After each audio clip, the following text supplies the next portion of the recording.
Hi hello అండి, welcome back to my channel.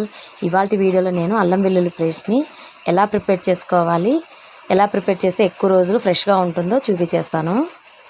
ముందుగా అల్లం ఇలా క్లీన్ చేసి పెట్టుకోవాలండి. నీట్గా పైన అంతా దాని తోలు అనేది తీసేసి ఇలా క్లీన్ చేసి పెట్టుకోవాలి, ముక్కలుగా కట్ చేసుకొని. నెక్స్ట్ ఎల్లిపాయలు కూడా ఇలా పొట్టు తీసి పెట్టుకోవాలి. మనం అల్లం ఏ క్వాంటిటీలో తీసుకున్నామో ఎల్లిపాయలు కూడా అదే క్వాంటిటీ తీసుకోవాలండి, రెండు సమానంగా తీసుకోవాలి.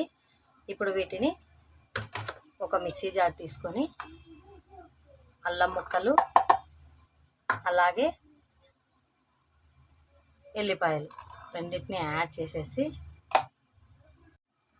నెక్స్ట్ ఇందులోకి కొంచెం పసుపుని యాడ్ చేసుకోవాలండి.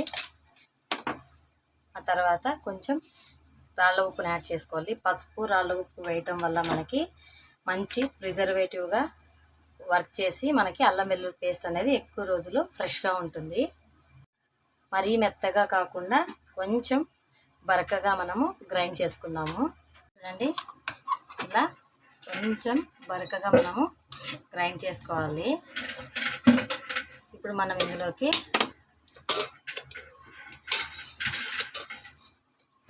ఒక స్పూన్ ఆయిల్ని కూడా యాడ్ చేసుకుందాము. ఇలా ఆయిల్ యాడ్ చేయడం వల్ల మనకి కలర్ అనేది చేంజ్ కాదు, ఫ్రెష్గా ఉంటుంది. గాజు కంటైనర్లో స్టోర్ చేసుకొని ఫ్రిడ్జ్లో పెట్టుకుంటే మనకి ఎక్కువ రోజులు అనేది ఫ్రెష్గా ఉంటుందండి.